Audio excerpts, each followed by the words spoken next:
before I do that, I want to know who here in the audience was in Cape Town in the second half of 2018 and the first half of 2017.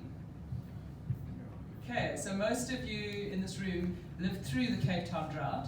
So I just want to start by asking you to turn to your neighbor and very briefly say, when I think about the Cape Town drought, I feel, and it's fine if you weren't here because you probably heard about it if you're now in Cape Town. So if you could just do that for a minute, a short sort of phrase to your neighbor.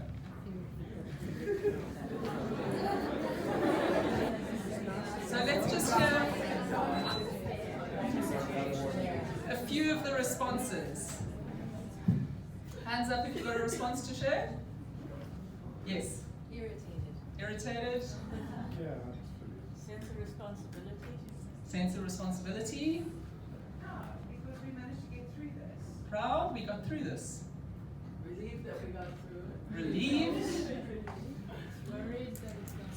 Sorry? Worried that it's gonna come again. Worried that it might come again. Yes? Sorry, can you repeat that? The city wasn't speaking to us? The truth to us. Wasn't speaking the truth to us? Yes, I think we realize that water is much more precious than we ever thought it was. I think, Great. yeah, Preciousness of water. Was there somebody there? Thirsty. Thirsty. Yeah? Hi. Resourceful, more resourceful. Great. About like a better human, you know? Cool. So that's like, wow, really an amazing range of responses. And I think one of the things I also sit with is that there were so many emotions during the drought because it was such an all-pervasive thing that people are holding a lot around what happened. So I'm going to speak to you today a bit about what happened within the city of Cape Town because I feel so many people didn't know because it wasn't shared. I was fortunate enough to be on something called the Section 80 Committee of the City of Cape Town. When they saw that the drought was unfolding, they decided to form this committee that included people from within the city, and they wanted people from outside the city to be part of this committee so that they could share what they were doing and have some expertise from a wider circle. So I was on that committee, and we met every month during the droughts, and we still meet now this year every 2 months. So I feel fortunate to have understood some of the unfolding of what happened, and I interviewed about 21 of the senior decision makers within the city, some in province and national government. So that's where my story today comes from. But I'm going to tell it more as a story of what happened and start with 2015 essentially. So at the end of 2014, the dams were 100% full. And what's important to know is that Cape Town gets over 90% of its water from 6 large dams that are outside of the city's boundaries. And therefore the dams rely on rainfall to fill up. So at the end of 2015, we talk about the end of the rainfall season being the 1st of November. We have winter rains in Cape Town, and the dams were 71% at the end of 2015. By the end of 2016, the dams were down to 60%, which was low, but still not too concerning because there were restrictions in place for the agricultural sector. So 66% of the water in this system gets used by the city of Cape Town. The agricultural sector uses 25% of this water. But restrictions weren't really followed through. National government, Department of Water and Sanitation, is responsible for maintaining bulk water. So they were responsible for the dams and making sure there's water in the dams. The city of Cape Town is responsible for the infrastructure that gets the water from the dams to our taps. And so the city had been trying to engage with national department, and there'd been a breakdown around that governance of how the city and the province and national government manage the water system. And so early in 2017, the mayor, Patricia de Lille, was concerned about the low dam levels. And this to me was quite important, so she raised it to a city level issue. And often water is not seen as a city level issue, it's left to the water department that's full of a bunch of engineers.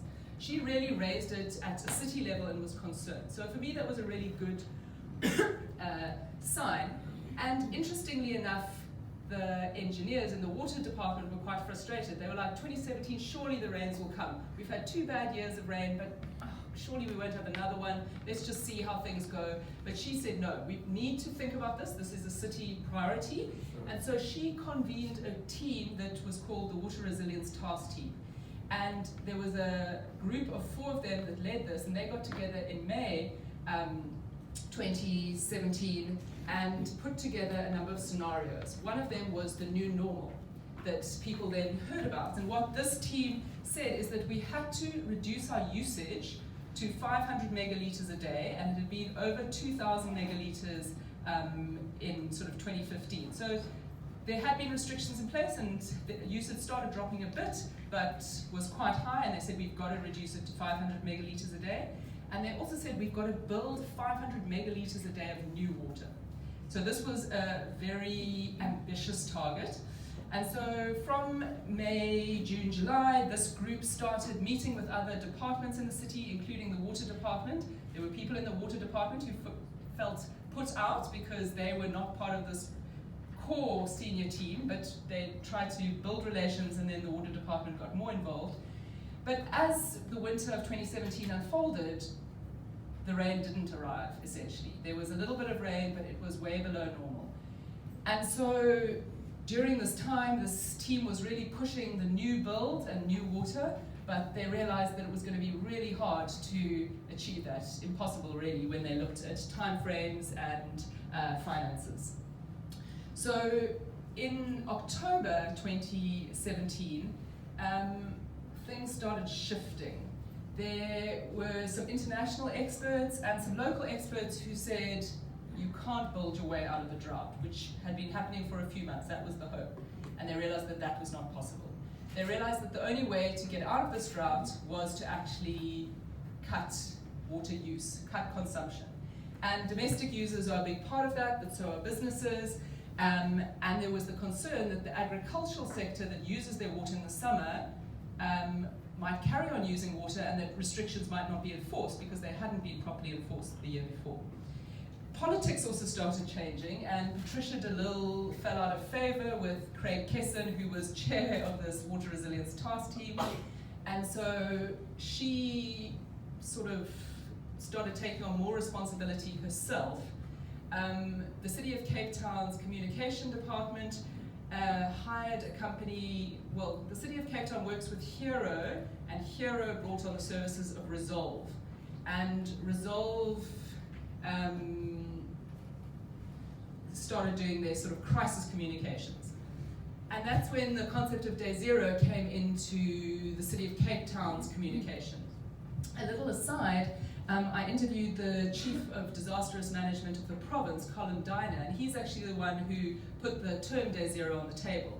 So in disaster management, there's often this term of Day Zero is when the crisis happens and you work backwards from that. So that's what he'd seen Day Zero to be, and he went to a provincial meeting where he presented this in about June 2017, and then Helen Ziller took this up as the premier. The City of Cape Town was like, no, we don't want to use that term, it's too alarmist.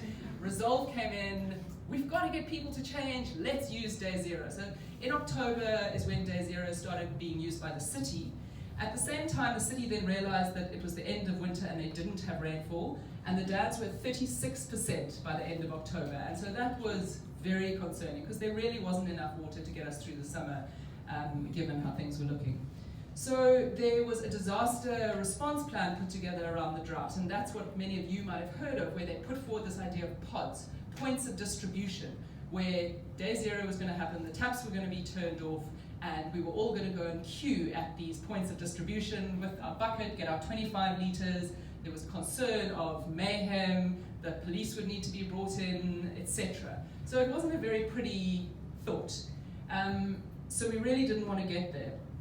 But that was the point when behaviour started to change. So the citizens woke up and went, okay, we actually do need to do something differently.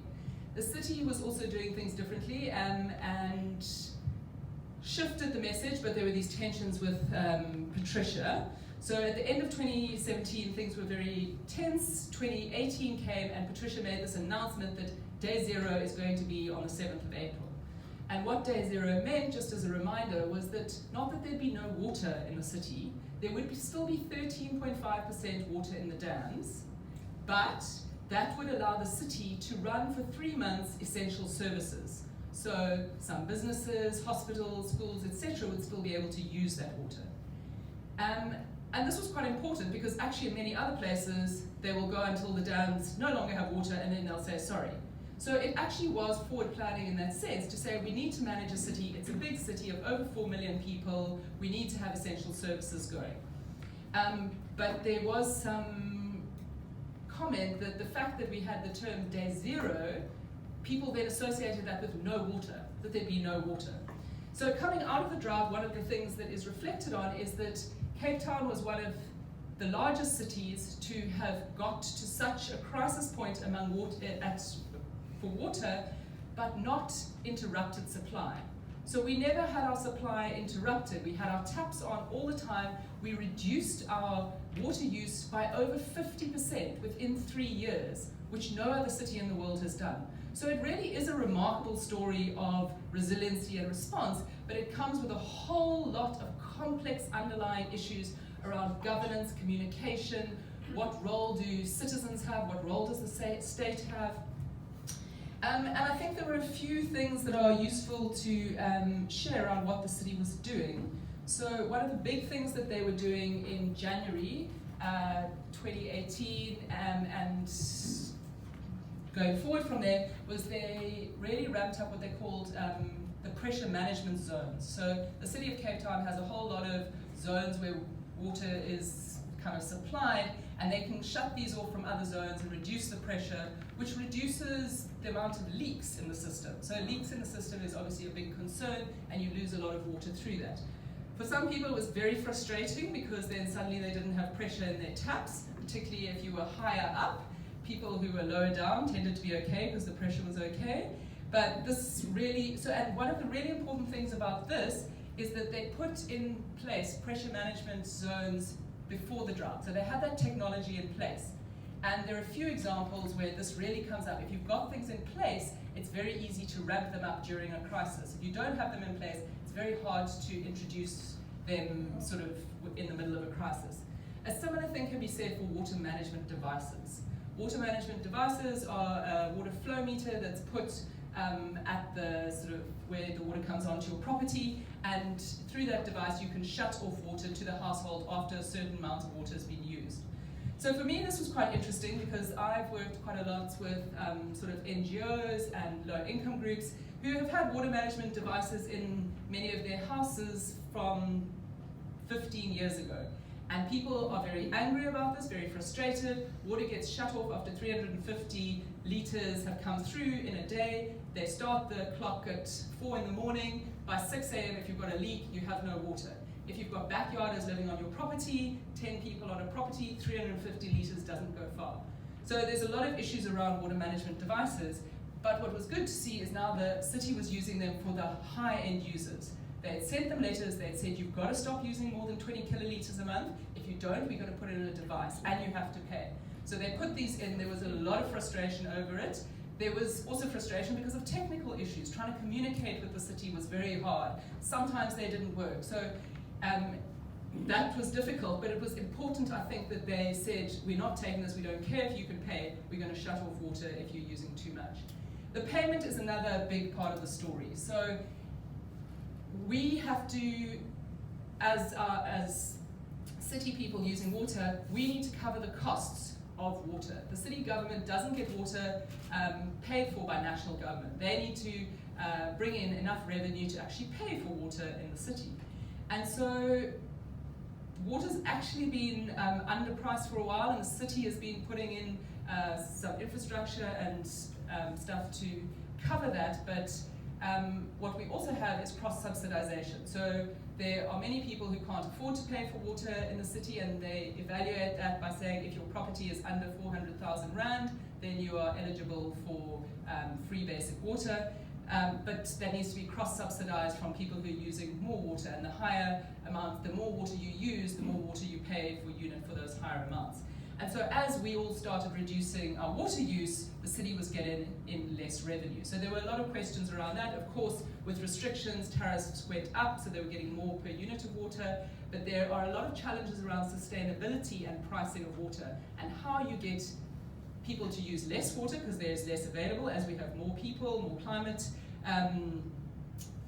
events that we have these low rainfall, this drought. So how do you pay for water then? Is a question that the city is sitting with. And just to add that I work in the field of sort of climate change adaptation, and really this drought was exceptional. So the climate scientists, you can't just say it was a climate change event without doing quite a complex assessment as to what part of it was due to climate change, i.e. human-induced warming and increased greenhouse gases. And they did an attribution study, and the droughts that we had over 3 years was 3 times more likely because of climate change. So they can directly link it to climate change. It was also a 1 in 590 year event. Unfortunately, our water systems are planned to cope with a 1 in 50 year drought event. And so they really were underprepared for that. So going forward, what they're doing is thinking about increasing the options for getting water. Of course, dams are entirely reliant on rainfall. They've realized they need to have diversity. So groundwater is something that they have started doing a lot of the drilling for. They do a lot of monitoring boreholes first, so they are very concerned about the environmental impact, so they do that. They're looking at large-scale desalination. It's very important to understand the water quality, so they're looking at various places. And there was concern before that desal is very expensive and doesn't make sense, but actually, if you look at it at a certain scale over a certain time period, it turns out that the costs are quite similar to groundwater, which was surprising because we thought groundwater would be cheaper. And then reuse is the other very important option. How do you reuse your water, clean it, particularly for non-potable use? So not for drinking use, but for watering fields, gardens, in certain industries, etc. Really important. So in February, there was an increase in collaboration. This came too late. Citizens were already frustrated, had lost trust, but were starting to reduce water use. There was also an increase in communication around what was happening. The water dashboard, there was something called these water bulletins that really showed what the city was doing technically, but that wasn't there in 2017, so people didn't know what was going on. And so, yes, it came, but it was a bit too late. The other important thing is that in February, we had this transfer from Aikenhof Dam. Some of the farmers in Grabo had water that they had in their dam that they transferred back to the Cape Town system. But more importantly, the National Water Department enforced restrictions. And so the farmers really got heavily restricted, and that water did get cut off. So when people say, was Day Zero a hoax? It wasn't, because in January, the city knew that if the water department didn't follow through with restrictions, there really wouldn't be enough water in the dam. But by this point, the national level realized the severity, and they did enforce restrictions, and so we had enough water, we had this transfer, we were able to get to the start of the rainy season, and essentially Day Zero was then called off. So for the last few minutes, I just want to bring up a few themes that have kind of come out, and what's lovely is they link to many of the points you mentioned at the beginning. So communication was a big issue. If this were to happen again, I hope that they've learned a lot of lessons around communication and how to do it better. People were very critical of the city. They did put a lot of time and effort into communications, but I feel around the wrong thing. So we all knew how to live an 87-litre life and what that meant, but we didn't know what was happening in the city, and so we couldn't build trust around that. It was more like, this is what you should do. Trust was another issue. How do you build trust with your citizens, with partners, because that was not high. I've talked quite a lot about governance, and it was clear that understanding the governance of the water system was critical to this. You can't just look at the technical parts of water. And then it really speaks to another issue that's emerged, and there's been a lot of conversation about, is water to be seen as a commodity that we buy, we turn on our taps, we have a right to expect? Or is it a human right and environmental service that we have to understand where it comes from and ensure that there's access to that water source? And so I really feel that through the drought there's been a new appreciation of water and how it is part of so many aspects of our life. And the drought just brought that into focus, because we all saw that the economic aspects, the social aspects, the ecological aspects became so much clearer to those of us living in Cape Town. And so at this point, the city is doing quite a lot going forward. They've put out a new water strategy where they really think about water differently. They're thinking across departments. They're thinking of water-sensitive cities, which is sort of international best practice.